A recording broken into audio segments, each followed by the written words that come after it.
আজ 24শে আগস্ট 2024। তিলোত্তমার বিচার চেয়ে কলকাতার রাস্তাঘাট উত্তাল। তার মধ্যেই আমরা চলে এলাম সমুদ্রের মাঝখানে, তরঙ্গের মাঝে খুঁজেছি তোমায়, নীল আকাশের মাঝে। আমরা আজ সকাল 9টায় বেরিয়ে পড়লাম খড়দা থেকে মন্দারমণির দিকে। সকাল থেকেই হচ্ছিল খুব বৃষ্টি, ফলে এক অনিশ্চয়তার মধ্যেই শুরু করলাম যাত্রা। আমার ছোট ছেলে অদ্দিক, ওর বয়স হলো 22 মাস।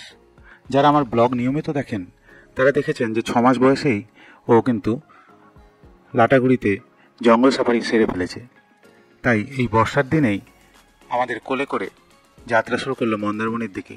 রাস্তায় কোলাঘাটের কাছে আমরা খেয়ে নিলাম নারকেল পানি, আর তা খেয়ে আবার রওনা দিলাম মন্দারমণির দিকে। রাস্তায় কিছু টিফিনও সেরে নিয়েছিলাম।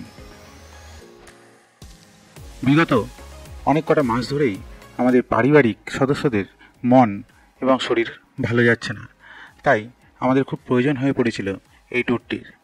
আর আমাদের সেই সমস্যা নিয়ে এই সোশ্যাল মিডিয়ায় কিছু জানাচ্ছি না, কিন্তু এই সকল সমস্যা থেকে মনকে সঠিক জায়গায় নিয়ে যেতে এই ভ্রমণ আমাদের কাছে খুবই জরুরি। তাই এগিয়ে চললাম মন্দারমণির দিকে। এই চাউলখোলা মোড়ে সামনেই দাঁড়িয়ে থাকে প্রচুর অটো। এই অটোগুলো রিজার্ভে 200 টাকা মতো নেয়। 10 কিলোমিটার দূরেই মন্দারমণি। আপনারা এখান থেকে অটো ধরে মন্দারমণি চলে যেতে পারেন কলকাতা থেকে বাসে করে এসে চাউলখোলা মোড়ে নামার পর। এই ডান দিকের রাস্তাটা কলকাতার দিক থেকে আসছে, বাঁ দিকে বাসটা যে দিকে যাচ্ছে সেদিকটি হচ্ছে দীঘার দিক, আর আমরা গাড়িতে আছি মন্দারমণির রাস্তায়।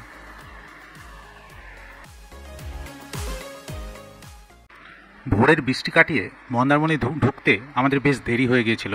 তখন দুপুর 2টো। তার মধ্যেই খুঁজতে লাগলাম হোটেল। অনস্পট বুকিং করে আমরা আসিনি। তা সেদিন ছিল শনিবার। আমরা খুঁজতে খুঁজতে পেয়ে গেলাম গার্ডেন রিট্রিট নামক হোটেলটি। এখানে ভিতরে ঢুকে জিজ্ঞেস করলাম এখানকার রেট। যা বলল 4 বেডরুম একটি 3000 টাকার পেয়ে গেলাম কমপ্লিমেন্টারি ব্রেকফাস্টের সাথে।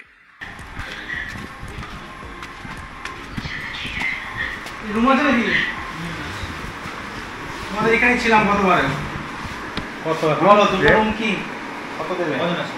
দুটো ফ্যামিলি 5 জন আর দুটো বাচ্চা একজন কোলে, আর একজন ডাবল বেড, একটা 4 বেড আছে। ডাবল বেডই ঠিক আছে, দুটো ডাবল বেড একটাই আছে, দুটো হবে না, একটাই গেছে আর একটা 4 বেড আছে। 4 বেড আছে কত করে রে? 4 বেড যেটা আছে ওটা ব্রেকফাস্ট ইনক্লুডিং নিয়ে 3000 আছে, আর যে ডাবল বেড আছে ওটা 2500 আছে। বাবা এত বেশি বলে কেন? এত তো ছিল না আগে। 4 বেডে আমরা সবাই একসাথে হবে একটা ঘরে? কজন আছে না? আমরা বড় 4 জন, ছোট 2 জন। বড় 4 জন তো? এটা 4 জন হয়ে যাবে। আর ছোট 2 জন? ওটা দেখে নিন না, একবার দেখান, ভালো হয়। মন্দারমণি রাস্তার উত্তর এবং দক্ষিণ দুদিকেই হোটেলগুলি রয়েছে, তবে দক্ষিণের হোটেলগুলির কাছেই বিচ রয়েছে।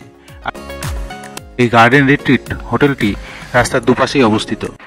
তখন এতটাই বেলা হয়ে গেছে যে কোনো রকম ঘরটা পেলেই আমরা চলে আসি, কিন্তু সামনেই দেখতে পেলাম সমুদ্র গর্জন করছে, আর তা দেখেই মনটা ভরে গেল যে এখান থেকে সমুদ্রে যাওয়া খুবই সুবিধে। আমরা ঘরটিতে দেখেই আমাদের ঘরটি পছন্দ হয়ে গেল। ঘরটি দেখেই আমাদের পছন্দ হয়েছিল কয়েকটি কারণ হচ্ছে, ঘরটি খুব সুন্দর ছিল, পরিষ্কার পরিচ্ছন্ন, বাথরুমটিও খুব সুন্দর ছিল, আর ঘরের জানালা দিয়ে সামনে দেখা যাচ্ছিল বিশাল সমুদ্র। আর ঘরের যে 4 বেডরুম ঘর ছিল তাতে আমাদের সকলে এখানে ঘুমানোর জায়গা বেশ ভালোই হয়ে যাবে বোঝা যাচ্ছিল। আর এছাড়াও সোফা, টি টেবিল, ফ্যান, পায়খানা বাথরুমে গিজার সব কিছুই ছিল। পায়খানা বাথরুমটা বেশ বড়ই ছিল। আর থাকবো তো একদিন, 3000 টাকা 4 জন, সাথে কমপ্লিমেন্টারি ব্রেকফাস্ট, আর কি চাই? এইভাবে স্পট বুকিং করলে ভালো ডিলই পাওয়া যায়। ঘরটি 303 নম্বর ছিল গার্ডেন রিট্রিটে। এখান থেকে সুন্দর সমুদ্র দেখা যাচ্ছিল। কিন্তু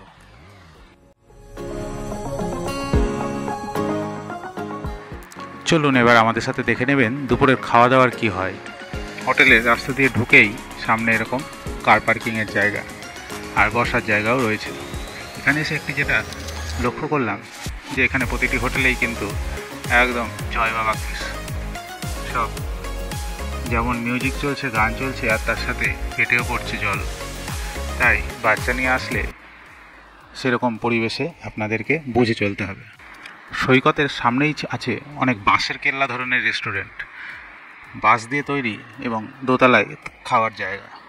এখানে উঠেই দেখলাম সেই একই দৃশ্য, বোতলে ছড়াছড়ি প্রতিটি টেবিলেই। তবে এখান থেকে দৃশ্যগুলো, সমুদ্রের প্রাকৃতিক দৃশ্য খুব মনোরমভাবে চোখকে মুগ্ধ করে দিচ্ছিল। আপনারাও দেখতে পাচ্ছেন যে এখান থেকে খেতে বসলে এখানে খাওয়ার সাথে সাথে সমুদ্রের জল ভালোই দেখা যায়। তখন চারিদিক মেঘে ভারাক্রান্ত। আমরা খাবারের অর্ডার দিয়ে অনেকক্ষণ বসেই রইলাম। তারপরে খাবার এলো। খাবারের রান্না, এখানে রান্না খুব একটা আহামরি ভালো তেমন লাগলো না। 70 টাকা ডাল ভাত, ভাজা, একটা তরকারি, আর তার সাথে এই পমফ্রেট মাছ এক একটা 180 টাকা পিস ভাজা। দামটা একটু বেশি মনে হলো।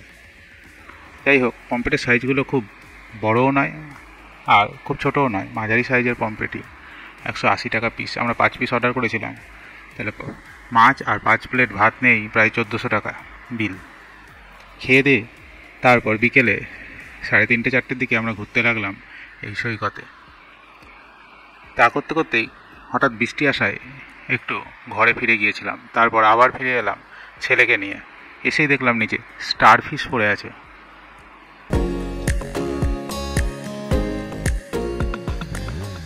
আর বড় ছেলে তারপর বসে পড়ল এই ব্যাটারির গাড়িতে। সে একটু ঘুরে ফিরে নিল এবং গাড়িতে বসে বুঝতে পারলো তার বয়সটা অনেকটাই বেড়ে গেছে এই গাড়ির তুলনায়। তারপর আমরা দুজনেই ঝিনুক তুলতে লাগলাম সমুদ্রে, আর দুজনে হাত ধরে দিগন্ত পাড়ে তাকিয়ে দেখতে থাকলাম দিনের শেষ। বিকেলবেলা এইভাবে ঝিনুক তুলতে আর সমুদ্রের ধারে সূর্যাস্তের অপেক্ষা করতে বেশ ভালোই লাগছিল। আপনারা অবশ্যই চলে আসতে পারেন, কিন্তু এখানে মন ভালো হয়ে যাবে এবং এই সমুদ্রের দিগন্ত দেখতে দেখতে সময় কখন কেটে যাবে বোঝাই যায় না। ভোর থেকে যে বৃষ্টির পালা শুরু হয়েছিল তা এখানে এসে দেখলাম ছিল না। তাই আমরা বিকেলবেলায় আবার গাড়ি করে বেরিয়ে পড়লাম ওল্ড দীঘার উদ্দেশ্যে। সৈকত পাড় থেকে যেতে যেতে বাদিকে চোখে পড়ছিল সমুদ্রের গর্জন।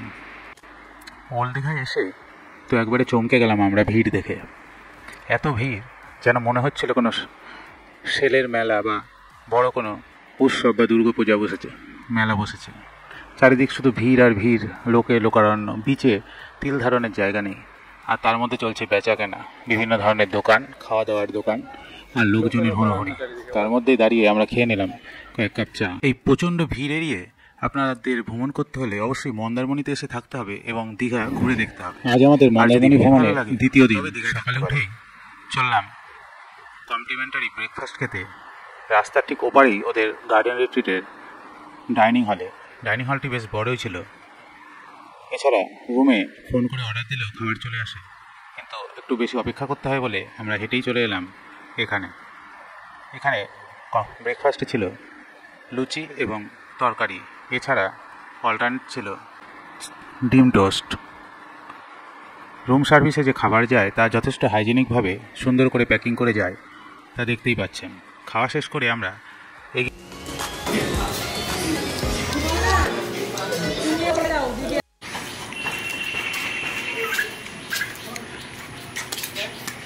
মন্দারমণিতে আজকে ঘোরার আমাদের দ্বিতীয় দিন। আজকে আমাদের ফেরার দিন। কোলে বাচ্চা আর কাঁধে ব্যাগ নিয়ে আমাদের দ্বিতীয় দিনের শেষে মন্দারমণি থেকে আজকে ব্রেকফাস্ট করে এবার বেরিয়ে যাব মন্দারমণি থেকে আস্তে আস্তে। আমাদের ব্রেকফাস্টটা হয়ে গেল। এবার ব্রেকফাস্টের পরে আমরা আবার চলে যাবো বিচে। তারপর বিচ থেকে ঘুরে আমরা 11টার সময় চেক আউট করে। এরকম ছোট ছোট জলের তরঙ্গে ভেসে যেতে কারই না ভালো লাগে। আর আমার 2 বছরের ছেলেটি হাঁটা শিখে এই সমুদ্রের জলে এপার ওপার করার চেষ্টা করছে। ওকে নিয়ে উচ্ছ্বাসে মেতে উঠতে সময়টা কেটে যায় ভালোই।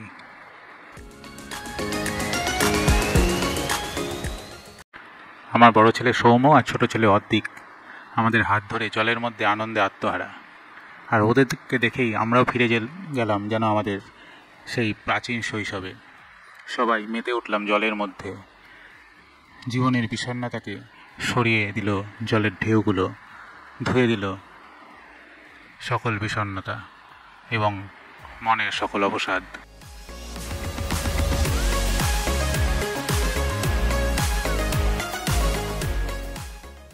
মন্দারমণির বিচের সবথেকে ভালো কি বলুন তো, এখানকার ছোট ছোট ঢেউ।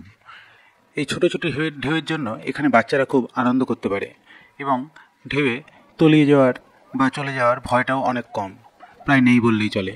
অনেকটা হেঁটে অনেক দূর পর্যন্ত যাওয়াও যায়, যা অন্যান্য বিচে অনেক সময় করা যায় না। আমরা 4 জন এবং আমার সিস্টার ইন ল ও তার হাজব্যান্ড, এই 6 জন মিলে আমরা বেশ ভালোই একদিনের ঝটিকা সফরে মন্দারমণি ঘুরে গেলাম। এই সমুদ্রের বিচে গাড়িতে চাপার যে আনন্দ, ওর বয়সে গিয়ে একবার উপভোগ করুন তো, সত্যি অসাধারণ। মন্দারমণি সৈকতে আপনারা মেতে উঠতে পারেন এরকম গাড়ি, হর্স রাইডিং, এছাড়া জলে বোটিংয়েরও ব্যবস্থা আছে। সকাল 10টায় চেক আউট হলেও আমরা 11:30টার সময় চেক আউট করে বেরিয়ে পড়লাম দ্বিতীয় দিন। হোটেলে আগের দিন বলেই রেখেছিলাম যে আমরা 3টায় চেক ইন করছি, তাই 11টা বাজবে আমাদের। তারা আপত্তি জানায়নি, হয়তো বুকিং ছিল না পরের দিন, তাই আমরা ওখান থেকে চলে এলাম দীঘা মোহনায়। দীঘা মোহনাতে তৈরি হচ্ছিল শুটকি মাছ। শুটকি মাছ তৈরির পদ্ধতিগুলো দাঁড়িয়ে দেখছিলাম। সেখানে নানান মাছের ছড়াছড়ি, আর জল থেকে তুলে আনা হচ্ছিল টাটকা মাছ। মাছের বাজারে বিভিন্ন ধরনের ইলিশ, 700-800 থেকে 1200-1400 গ্রামের ইলিশ বিক্রি হচ্ছিল। আর এটা 950 টাকা। এটা 1 কেজি নাকি? 750? এগুলো 600 গ্রাম থেকে। তারপর আমরা চলে গেলাম শুটকি মাছের দোকানে। ওখানে শুটকি মাছের দাম কিছু জানা হলো। জানার পর আমরা এগিয়ে চললাম দীঘা মোহনার দিকে, যেখানে নদী এসে মিশেছে বঙ্গোপসাগরে। সেখানে চলছে মৎস্য আহরণ। দীঘা মোহনার সামনের বিচটি কিন্তু বেশ ভালোই, সুন্দর ছোট ছোট ঢেউ, হেঁটে বেড়ানোর জন্য আদর্শ। বেশি বড় বড় ঢেউ নেই। আমরা সেখানে দাঁড়িয়ে অনেক সময় কাটালাম। আর মোহনার এই আইসক্রিম খেতে কারই না ভালো লাগে, তাই আমরা সকলেই এরকম আইসক্রিম বানিয়ে খেতে শুরু করলাম।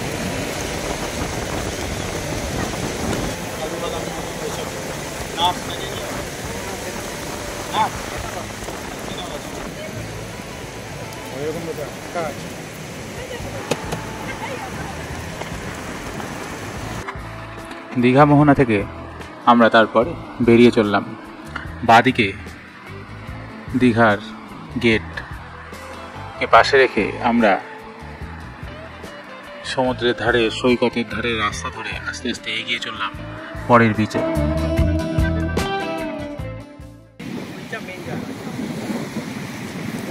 আমরা এবার চলে এসেছি শঙ্করপুর বিচ। শঙ্করপুর বিচে ঢেউয়ের প্রবলতা খুব বেশি, ঢেউয়ের জোরও বেশি। এখান থেকে শঙ্করপুর বিচ ঘুরে আমরা এরপর চলে যাব তাজপুরের দিকে।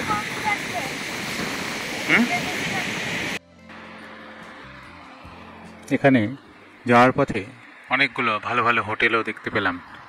আপনাদের প্রয়োজনের জন্য সেগুলোর ভিডিও নিয়ে রেখেছি। আপনারা ইচ্ছে করলে পজ করে এই হোটেলগুলোর নাম ও ফোন নাম্বার দেখে নিতে পারেন। এখান থেকে আমরা এগিয়ে গেলাম তাজপুর বিচ। সে গাড়ি রেখে এখানে খাওয়া দাওয়ার ব্যবস্থা করতে। তাজপুরে এসে দেখলাম এখানের বিচের সামনে প্রচুর সারি দেওয়া হোটেল, আর সেখানে প্রচুর মানুষের ভিড় খাওয়ার জন্যই। এখানে পরপর প্রচুর হোটেল রয়েছে। এখন এগিয়ে সামনের দিকে যত যেতে লাগলাম, উপরে নামগুলো দেখে নিন। Nandita hotel and restaurant, Monima hotel and restaurant, সব জায়গাতেই ভাত সেই 70-80 টাকা প্লেট, আর সাথে আপনি মাংস অর্ডার দিতে পারেন। দেশি মুরগির মাংস অর্ডার দিলে ওরা বানিয়ে দেয় 750 টাকা রান্না করে কেজিতে। আমরা এখানে এই মা চণ্ডী হোটেল অ্যান্ড রেস্টুরেন্টে ঢুকে একটা মুরগি 1.5 কেজি মেপে অর্ডার দিয়ে অপেক্ষা করতে লাগলাম এবং ঘুরে দেখলাম এই তাজপুর বীচটি। এই বীচটিও খুব ভালোই লাগলো। জলের সমুদ্রের ঢেউ বেশ সুন্দর, ছোট ছোট, ঘোরার জন্য ভালো। তবে আমার যেটি ভালো লাগলো না এখানের পরিষ্কার পরিচ্ছন্নতা। এই নিচের দিকটি খুবই নোংরা এবং যত্রতত্র আবর্জনা, নোংরা, হাঁটার অযোগ্য হয়ে রয়েছে। পরিষ্কার পরিচ্ছন্নতা আরও ভালো হওয়া দরকার এরকম পর্যটন কেন্দ্রে। এই যে আমি এখানে ভিডিওটি করছিলাম, কিন্তু নিচে কিন্তু প্রচণ্ড হাঁটতে না পারার মতন অবস্থা, এতটাই নোংরা ছিল।